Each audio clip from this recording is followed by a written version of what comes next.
Welcome, readers, and thank you for joining us for another virtual story time. We read about parades this week, and I saved the two Macy Day parades for our video stories. So let's get started with Balloons Over Broadway. The true story of the puppeteer of Macy's parade, written and illustrated by Melissa Sweet. Let's get started.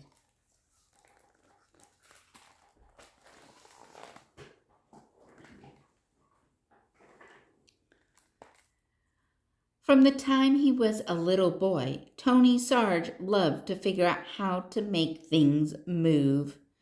He once said he became a marionette man when he was only 6 years old. His father had asked him to feed their chickens at 6:30 in the morning. Every day, Tony had an idea. What if he could feed the chickens without leaving his bed? He rigged up some pulleys and ran rope from the chicken coop door to his bedroom window. That night, he spread chicken feed outside the chicken coop door. The next morning, Tony pulled on the rope and the door to the chicken coop opened. The chickens ate their breakfast. Tony stayed snug in his bed, and his dad, so impressed, never made Tony do another chore.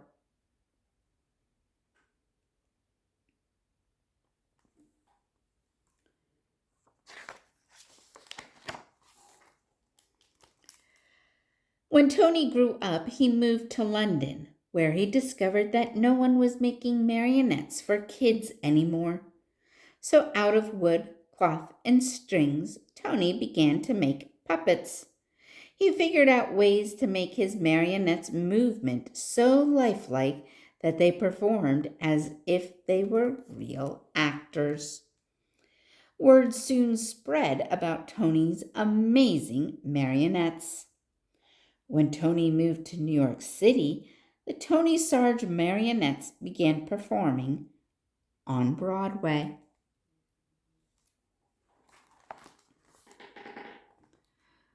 In the heart of New York City, in Herald Square, was the biggest store on earth, A. Macy's department store. Macy's had heard about Tony's puppets and asked him to design a puppet parade for the store's holiday windows. So Tony made new puppets based on storybook characters, then attached them to gears and pulleys to make them move.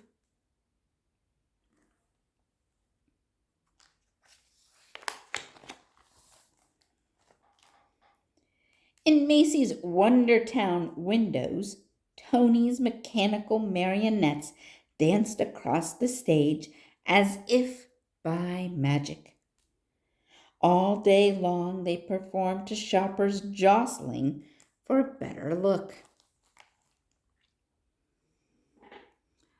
But Macy's had an even bigger job in store for Tony. Many of the people working at Macy's were immigrants, and as the holidays approached, they missed their own holiday traditions of music and dancing in the streets. Macy's agreed to put on a parade for their employees, and they hired Tony to help. Tony was an immigrant, so he loved the idea of creating a parade based on street carnivals from all over the world. He made costumes and built horse-drawn floats, and Macy's even arranged to bring in bears, elephants, and camels from the Central Park Zoo.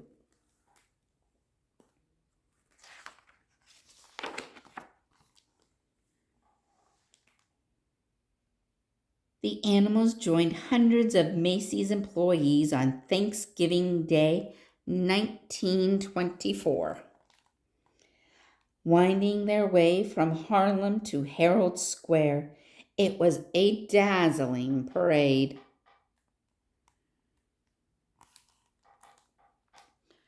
In fact, Macy's first parade was such a success that they decided to have one every year on Thanksgiving Day to celebrate America's own holiday.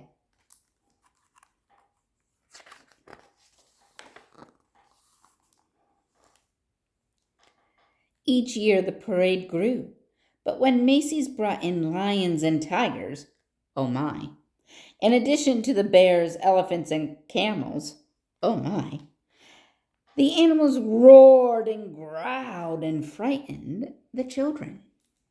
Uh-oh. Tony, can you think of something spectacular? Okay. Macy's asked Tony to replace the animals.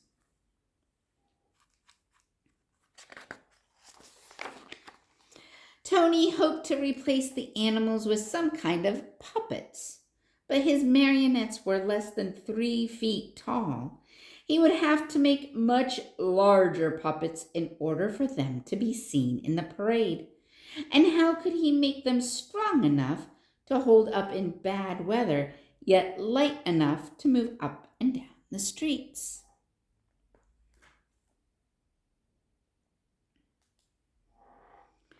Tony knew of a company in Ohio that made blimps out of rubber, the perfect material for any weather. When he called the company and showed them his sketches, they agreed to make what Tony wanted. Still, how would Tony make his big puppets move? Then Tony had an idea from an Indonesian rod puppet in his toy collection.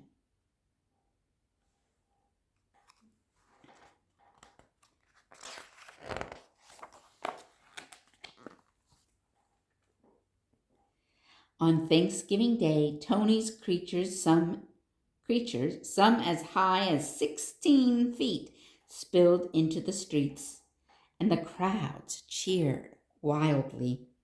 Part puppet, part balloon, the air-filled rubber bags wobbled down the avenues, propped up by wooden sticks. Because what are our parade balloons but just reversed marionettes? Brilliant idea.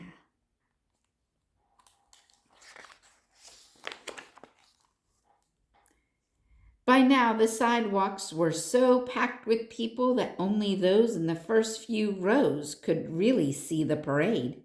Tony realized his puppets would have to be even bigger and higher off the ground. And though the sticks helped to steer the puppets, they were stiff and heavy. Tony wanted his balloons to articulate, to move and gesture, more like puppets. But how? If you were Tony, what would you think?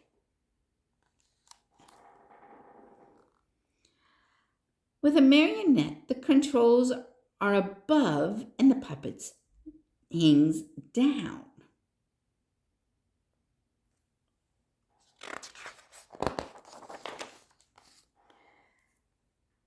But what if the controls were below and the puppet could rise up?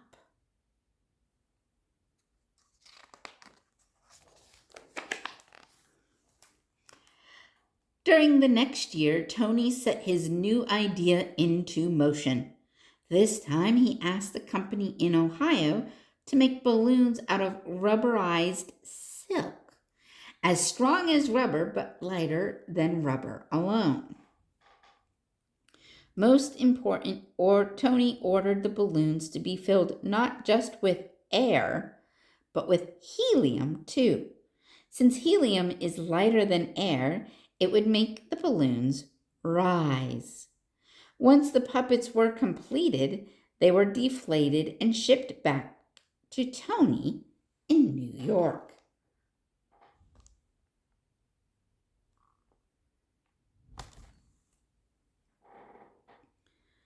Tony did not know if everything would go as planned. It was still dark on Thanksgiving morning when Tony filled the balloons with helium, tethering them down with sandbags. By 1 p.m., the sidewalks were packed with people ready for the parade. Then, one by one, Tony cut the lines to the sandbags. Let's have a parade.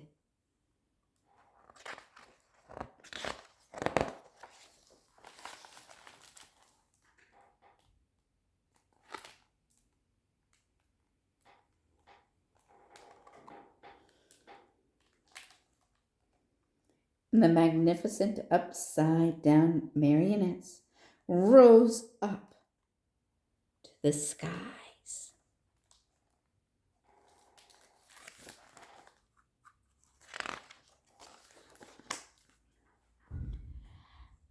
Nodding and waving to the crowds below, they sailed past Central Park.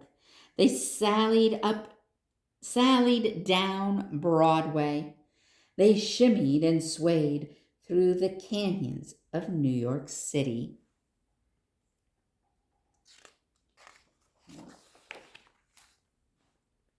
High above the crowds, they flounced in the afternoon wind, pulling the rope handlers this way and that. Yet with every heave-ho, the balloons gestured and articulated like wild puppets, and the crowd screamed for more. After the balloons were eased under the L, they landed in front of Macy's at Tony's Wondertown windows. It was a parade New Yorkers would never forget.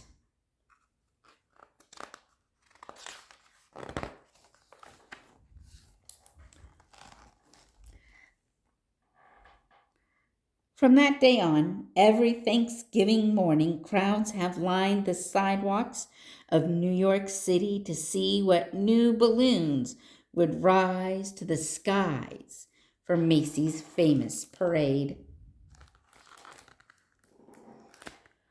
Tony Sarg, the puppeteer who loved to figure out how to make things move, had set the stage with a little rigging for a puppet to be anything anyone could imagine it to be.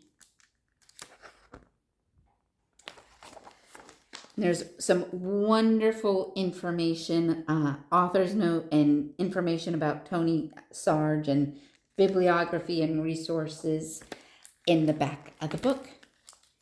If you haven't already checked it out, go over to our other video released, Millie and the Macy's Parade, to learn more about that idea of having a parade for immigrants based on the true story.